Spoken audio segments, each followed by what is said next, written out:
sabendo que a gente está nessa fase atual de que os princípios têm força normativa, vamos analisar a dimensão que os autores estão dando a alguns princípios aí que se relacionam com a flexibilização do procedimento. A primeiro ponto relevante para a premissa e eventual possibilidade de flexibilização do procedimento é a questão do controle de constitucionalidade. Todo juiz tem o poder e dever de realizar o controle de constitucionalidade chamado difuso das normas. Tá? O juiz pode rejeitar a aplicação a algo que ele considerar inconstitucional. De forma difusa, qualquer juiz em primeira instância pode, em grau de tribunal também pode, observando a cláusula de reserva disciplinar. Mas, enfim, todo magistrado pode recusar a aplicação a uma norma, se ele considerar inconstitucional para o caso concreto. Se o juiz, diante de um caso concreto, ele acha que um determinado prazo não é capaz de garantir um contraditório, o juiz pode deixar de aplicar, poderia, né, por essa tese, deixar de aplicar o prazo da lei, falando que ele é inconstitucional para o caso concreto, porque não consagra plenamente a garantia do contraditório da ampla defesa naquela hipótese, e ampliar um determinado prazo, em permitir um número maior de testemunhas, em dispensar, às vezes, um determinado ato processual. Além do controle incidental de constitucionalidade, existe uma outra teoria, e é interessante que eu ia mencionar o autor, que é o Hart, e aí, curiosamente, o Lamy também mencionou antes na exposição dele. O Hart, junto com outro autor, eles foram os defensores de uma teoria chamada teoria da derrotabilidade da norma jurídica. Tá? É uma teoria que não é muito famosa no Brasil, tem 3 livros sobre o tema. E essa teoria da derrotabilidade da norma jurídica, os autores defendem o seguinte, que toda regra tem que ser interpretada como salvo exceções.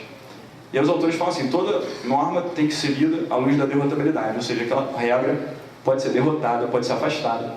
Porque cada cláusula jurídica tem implicitamente a cláusula do a menos que, é o termo que eles usam.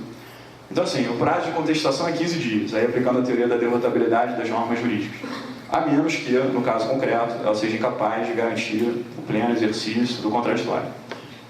O limite máximo de testemunhas é 10, a menos que, no caso concreto, o juiz pode adotar a distribuição dinâmica do ônus da prova, vai vir expresso no projeto, hoje em dia já se entende que sim, o STJ admite desde 96.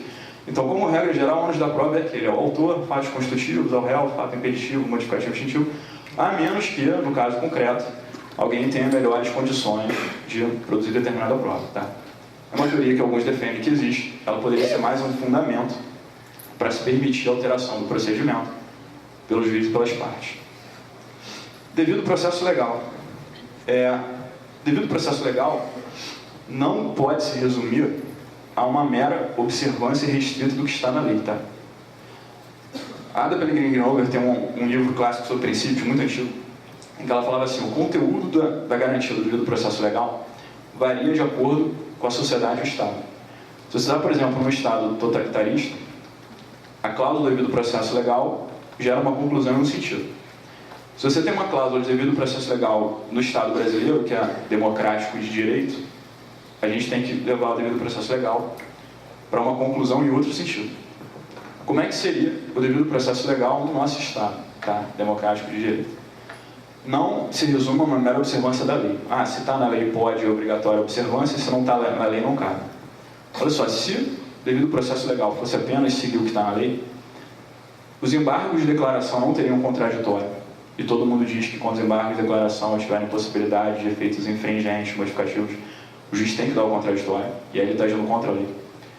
Se a parte apresenta exceção de presecutividade, que nem está na lei, também não teria contraditório, porque a exceção não está, quanto mais o contraditório. Então a gente teria um processo legal sem contraditório, e isso não se admite. Né? Então o que está na lei não é suficiente. O Sandro falou ontem de execução, não sei se ele falou de execução de obrigação de fazer, não fazer entrega de coisa, mas enfim. Essas obrigações foram reformadas nas reformas de 94, 95 e 2001, 2002. E o legislador queria tanto a efetividade da execução que ele se esqueceu do contraditório. Se vocês pegarem o artigo 461 e o 461A do CPC, ele fala como a execução começa, como se cumpre e como termina. Não fala como o executado se defende. Tá? E aí coube o STJ dizer que o executado tem que ter defesa através de impugnação. Então, eu estou dando exemplos de que seguir o que está na lei já é incompatível, às vezes, com a Constituição. Então, às vezes, você tem que deixar de seguir o que está na lei, ou determinar que seja seguido algo que não se encontra positivado. Então, devido ao processo legal, é seguir princípios expressos, implícitos, normas, de modo geral. É garantir, de alguma maneira, aquilo que vem no artigo 5º, contraditório, ampla defesa, imparcialidade, fundamentação das decisões. Então, devido ao processo legal, não é seguir o que está na lei. Não é obrigar o juiz a aplicar do primeiro artigo ao último, dessa maneira, digamos assim, sem temperamentos, tá? E a mesma coisa em relação às partes. Então, devido ao processo legal, seria um modelo no Estado Democrático de Direito em que são asseguradas garantias mínimas. Fundamentação, contraditório, ampla defesa, a publicidade, juiz imparcial e, basicamente, para por aí. Não, obrigatoriamente, a observância exatamente do rito previsto na lei.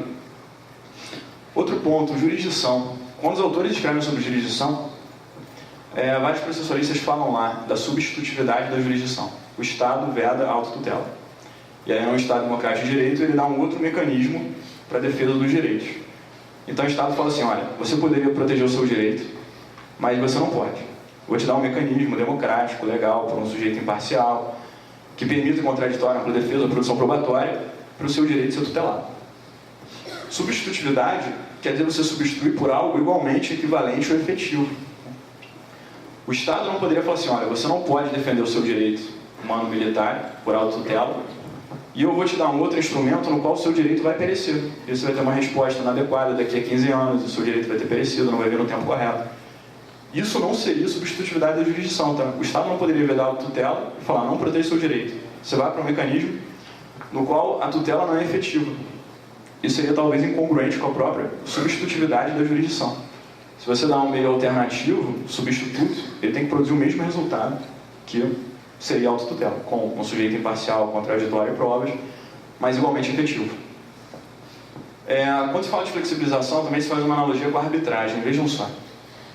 A arbitragem, quem escreve sobre arbitragem, que está cada vez mais frequente, o número de estudiosos sobre a arbitragem, alguns dizem que a arbitragem é jurisdicional, então seria tal como o processo perante o Poder Judiciário.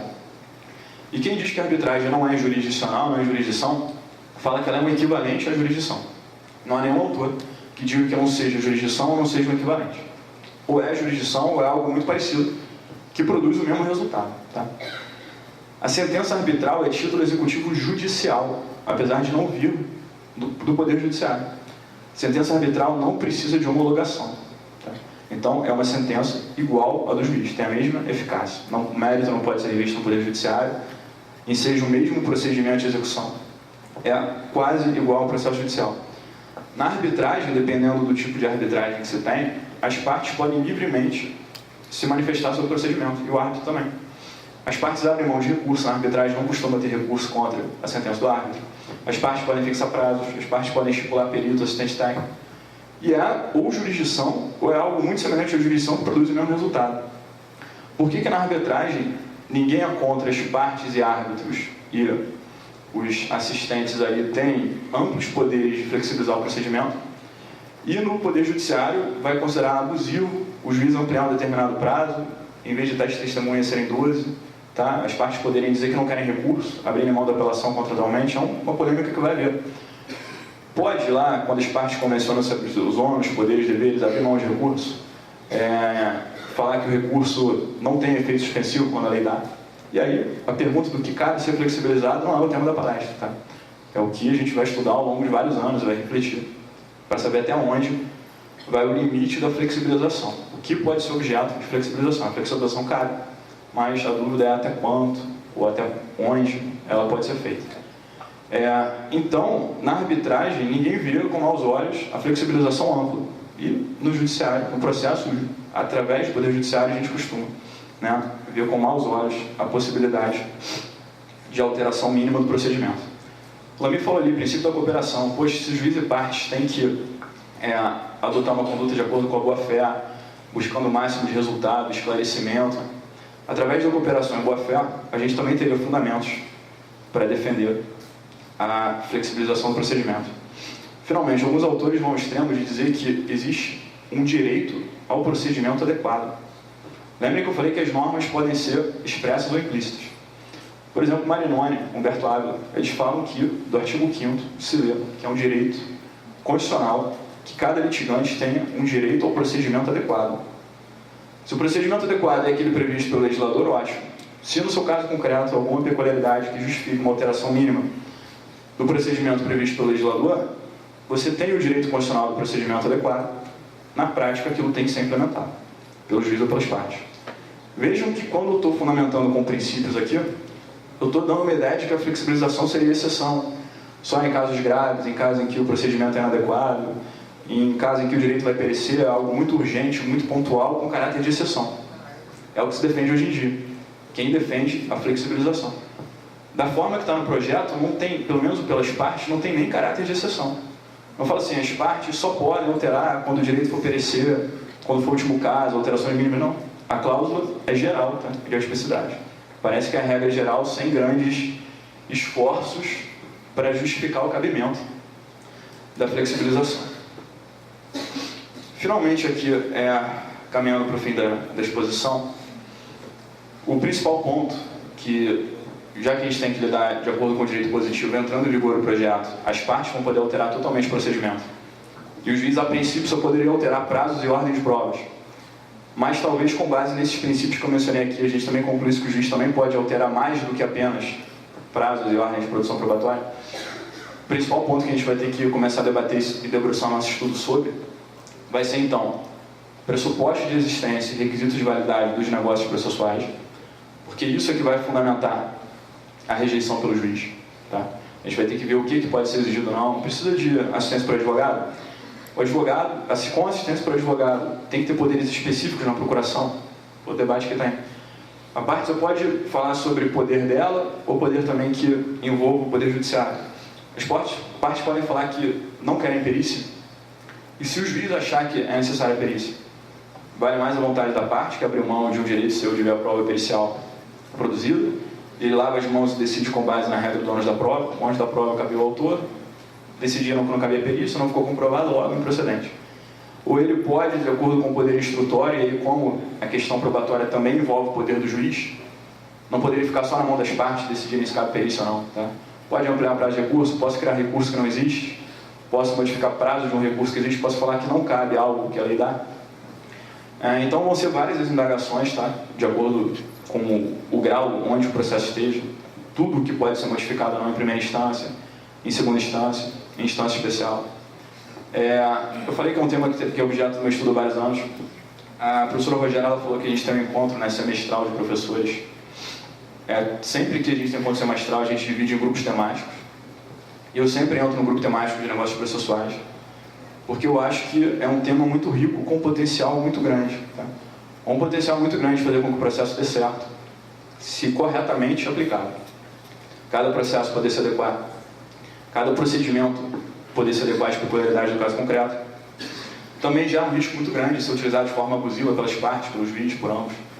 Tá? Então, assim, tem um potencial muito grande para dar certo, tem um potencial muito grande também, se mal utilizado, de gerar resultados danosos, e também tem, por ser um tema complicado, também tem um risco de cair em desuso. Como ninguém nunca aplicou o artigo 333, parágrafo único, pode ser que todo mundo ache isso muito complicado. O autor real nunca chega a um acordo nem sobre direito material, nem sobre as regras processuais, também pode ser que advogados não consigam convencionar seu procedimento. Ou pode ser que o judiciário tenha uma resistência muito grande também na aplicação do negócio pelas partes, e negue, invocando requisitos de validade que estejam presentes ou não. Tá?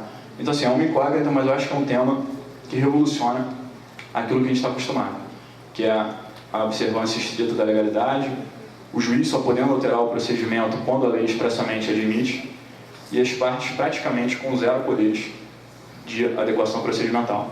Então, cabe à doutrina e aos estudiosos analisarem basicamente pressupostos e requisitos de existência e validade, sabendo que a opção do projeto é expressa.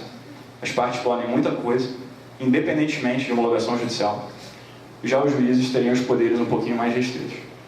E nessas duas últimas reuniões, na reunião de 6 meses atrás e na reunião que teve agora no Rio, no encontro de processualistas, só sobre esse tema, negócios processuais, a gente conseguiu aprovar, somando o encontro de Salvador com o encontro do Rio, o grupo temático aprovou 18 enunciados sobre o tema. Tá? Então a gente pensou se precisa de assistência por advogado ou não. Alguns exemplos que eu dei aqui, se tem que ter poderes especiais ou não, se o menor representado pode celebrar negócio jurídico processual, como é que faz no caso de nulidade parcial, se exige capacidade de ser parte, capacidade postulatória, capacidade processual, Então, foram 18 enunciados aprovados por unanimidade. Tá? O enunciado ser aprovado no fórum, se ele tem unanimidade no grupo temático, que eram mais ou menos 30 professores debatendo, aí a gente leva para a plenária. A plenária são todos presentes, no Encontro do Rio foram mais de 250 professores, e sem nenhuma oposição. Tá? Então, assim, são 18 enunciados sobre o tema, e que a gente tentou pegar pontos com o mínimo consenso, porque não houve uma oposição, e já foram 18 pontos polêmicos sobre os quais a gente pensou e conseguiu tentar uma orientação mínima. Tá? Os pontos polêmicos são muito maiores do que esse. Vários temas a gente não conseguiu unanimidade no grupo, então nem levou para a plenária. É um tema que eu acho muito interessante, tem que ser objeto do nosso estudo. Como eu falei, ele é bem polêmico, ele mexe com vários ramos do direito. E o meu objetivo aqui é trazer a notícia para vocês de que é um tema que vai mexer com as estruturas do que a gente está acostumado a pensar e a debater sobre direito processual. Tá? E sempre com mais indagações, por enquanto, do que com respostas. Queria agradecer vocês terem ficado até o final. É cansativo, né? 2 dias seguidos de evento. Falar que foi mais uma vez um prazer dividir a palestra com outros queridos amigos professores. Agradecer muito o convite, a paciência de todos. Tá? Muito obrigado.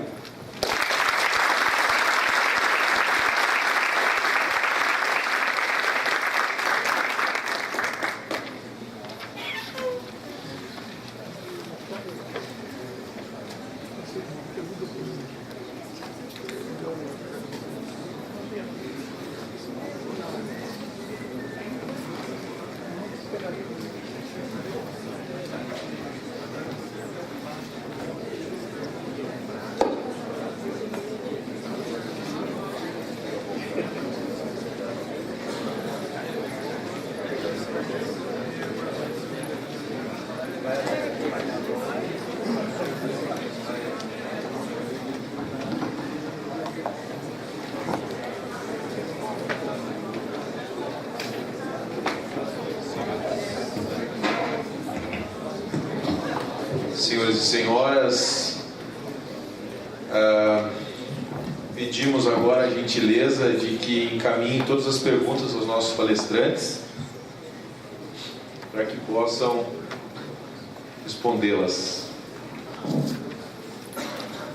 Os professores Giovanni e Osmar vão conduzir as perguntas aos palestrantes. Então, iniciando os debates, uma primeira pergunta. Aqui não há identificação para qual professor a pergunta é dirigida, então eu estou supondo que é para o professor Eduardo, mas se o senhor entender que está mais afeita ao tema da palestra do professor Bruno, sinta-se à vontade. A pergunta é a seguinte: o sistema irá comportar o princípio da cooperação e a proximidade entre as partes e o magistrado? Aplicar-se-á nas instâncias superiores?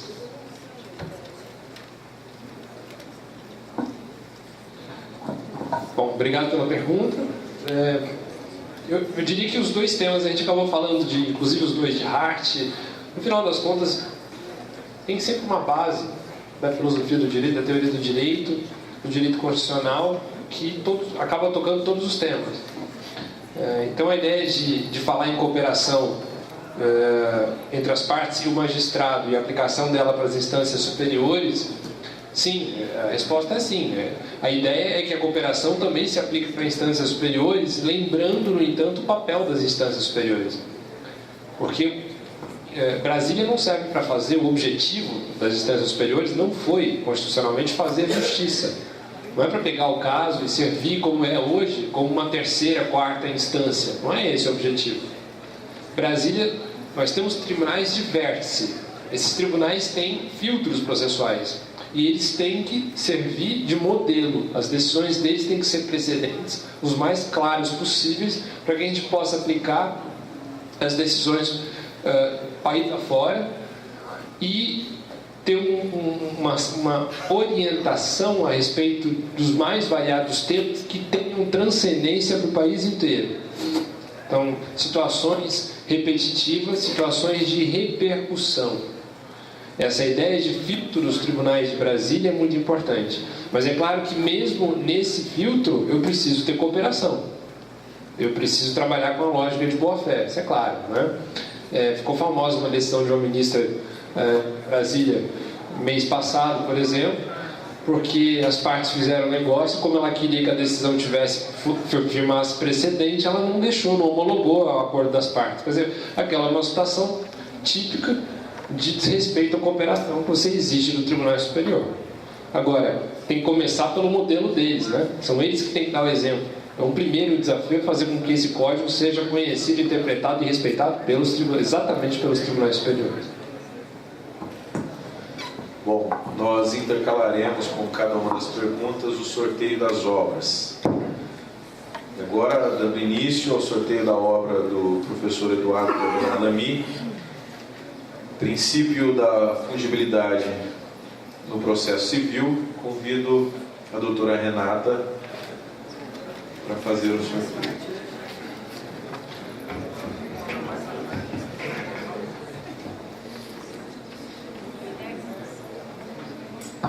Guilherme Bonatti de Oliveira. Pode vir buscar.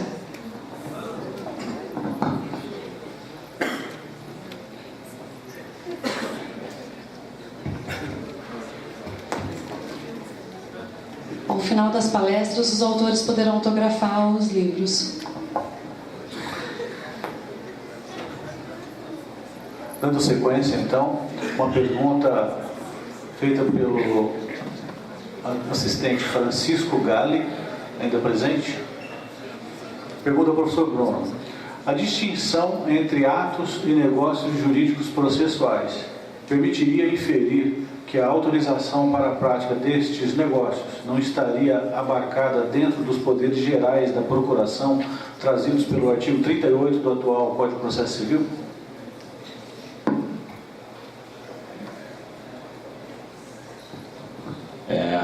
Bom, olha só, que eu já refleti um pouco sobre esse tema. Em primeiro lugar, eu acho que já é possível, antes de responder se precisa ou não de poderes especiais na procuração, eu já acho que o CPC atual, ele permite a flexibilização atípica pelas partes no artigo 158, tá? O artigo 158 do Código, ele fala, é o mesmo artigo 200 que eu li, ele fala que os atos das partes produzem imediatamente constituição, modificação e extinção de direitos. Então, eu já acho que esse artigo 158 já permite os negócios processuais atípicos. Mas a dúvida se ele precisa ter assistência para o advogado precisaria ter poderes especiais na procuração. O que nos debates lá com os professores a gente chegou à conclusão seria o seguinte: se o negócio for extrajudicial, ou seja, ele for praticado fora do processo, exemplo, naquele contrato em que você convenciona o foro, aí convenciona antes da prova, já convenciona mais 3 questões, sei lá, de recursos, não seria essencial. Deixa eu trocar de microfone aqui. Não seria essencial assistência para o advogado, tá? Se eu posso convencionar sobre competência sobre antes da prova, eu poderia convencionar sobre outras questões fora do processo. Quando o ato é praticado dentro do processo, exemplo, um acordo em audiência e um acordo sobre processo e não sobre direito material, aí se entende que por ser ato praticado dentro do processo é necessária assistência para o advogado. Até um mês atrás eu achava que não era necessário poderes especiais na procuração.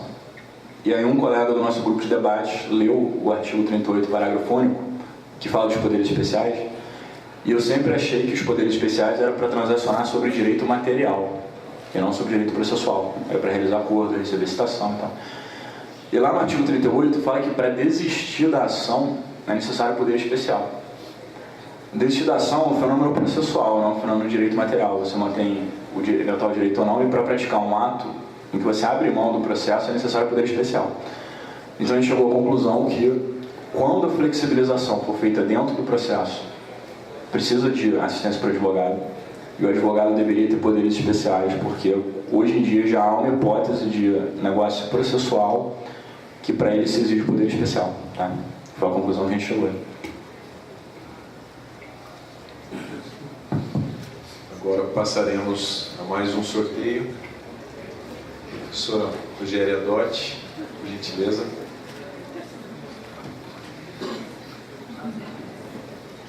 Daiane dos Santos Batista.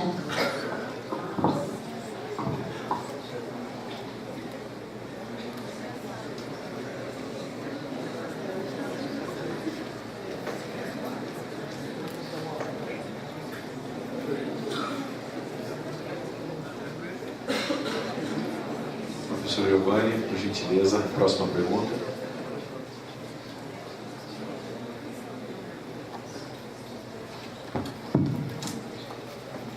Pergunta feita pelo Elias Chaves.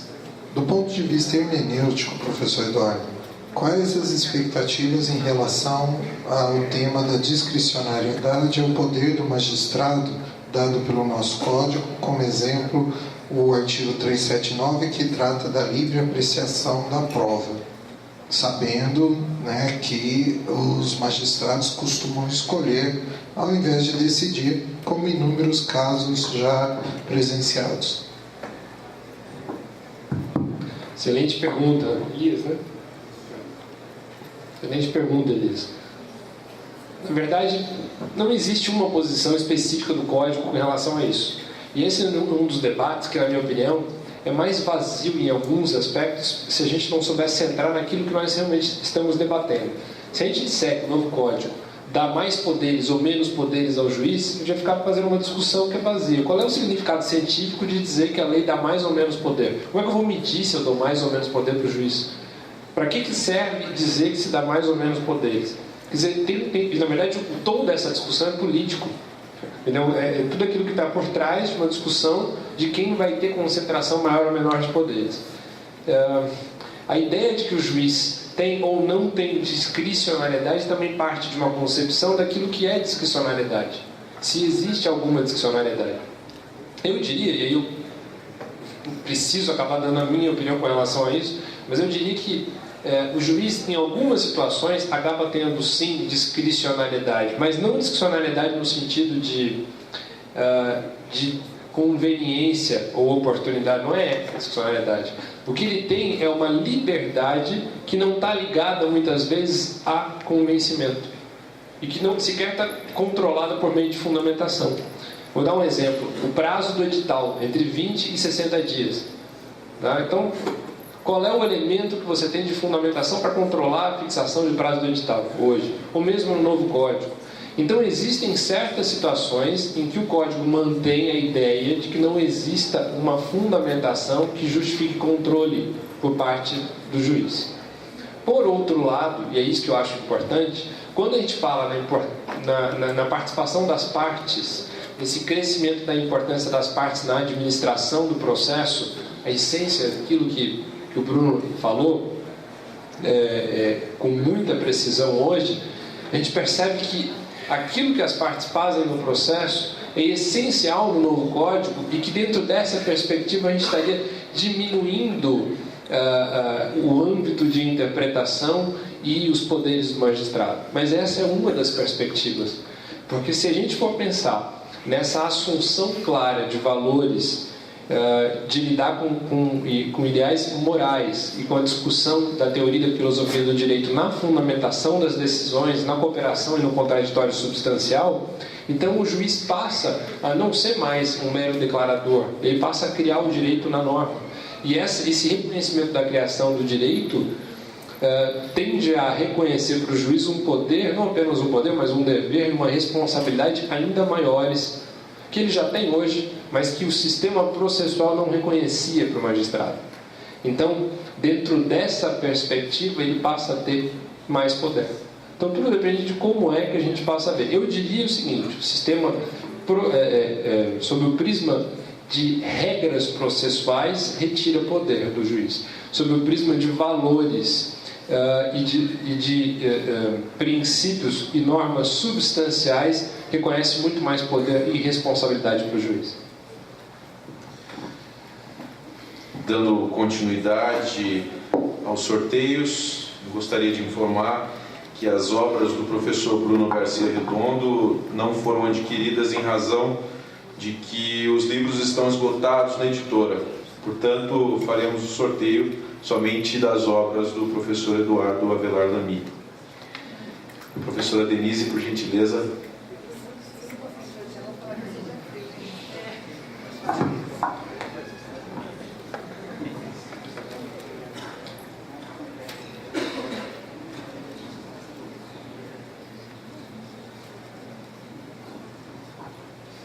Camila Ayumi Higashibara.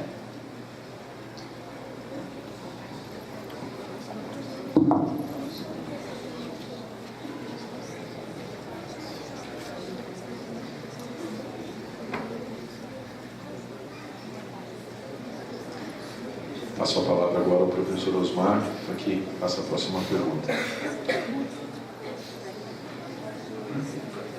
Outra pergunta ao professor Bruno, relacionada ao procedimento especial da ação de uso capião. E fala então do litisconsórcio necessário com relação à citação de todos os confinantes. E o auditório então pergunta se existe essa possibilidade de flexibilização do procedimento. Olha só, a flexibilização, para quem defende ela pode ocorrer tanto em procedimento comum quanto no procedimento especial. Então, no procedimento já flexibilizado pelo legislador, ela também poderia ocorrer. Tá? Alguns defendem hoje em dia, que é o exemplo da pergunta aqui, se em algumas questões, não sei se caso de apartamento e tal, mas é caso em que, por que manter a citação dos proprietários dos imóveis confinantes, né, dos imóveis confrontantes, cujo objetivo é fazer uma divisão e demarcação quando o imóvel já tiver claramente os limites demarcados. Por exemplo, apartamento, né, se permite a parede, teto, não sei o quê. Eu concordo que poderia dispensar, tá? Poderia dispensar a citação quando não houver problema de divisão e demarcação, sabendo que essa questão não estaria objeto da coisa julgada. Então, se houvesse algum problema posterior, os limites poderiam ser revistos pelo fato dessa discussão ter sido excluída da ação de uso capião. E isso eu acho que seria um exemplo de flexibilização, tá? Então, de forma justificada, demonstrando que é irrelevante, não tem problema, o juiz poderia eventualmente dispensar esse litisconsorte, ainda que a gente classifique como litisconsorte passivo necessário, e aí excluiria também do âmbito do debate a divisão e demarcação. Seria só a aquisição da propriedade. Então, não vejo problema não, tá? Para acelerar o procedimento.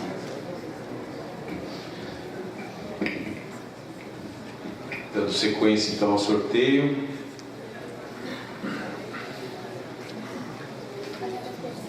Vamos passar à próxima pergunta. Professor Giovanni, gentileza. Obrigado. Então, das perguntas que chegaram aqui, é uma preocupação grande com o aspecto do nosso ambiente cultural, se é que podemos dizer assim, e até que ponto a legislação pode interferir nesse ambiente. Então, tem aqui uma pergunta representativa dessa ideia, voltada ao professor Eduardo, em que pese o senhor tenha comentado que o novo CPC visa, entre outras coisas, mudanças de paradigmas, aprimoramento de uma forma de pensar, e sabendo que temos um ambiente cultural já bem definido em nossa sociedade, considerando tudo isso, a afirmação de precedentes ou a adoção de um sistema global de precedentes não incorreria em sério risco de mitigar ou até tirar a importância das decisões de instâncias iniciais, prejudicando ainda mais uma eficácia ou uma legitimidade desse processo? Primeiro, com relação à questão cultural, acho importante, tem um nome aqui do... Tá, bom, de qualquer maneira.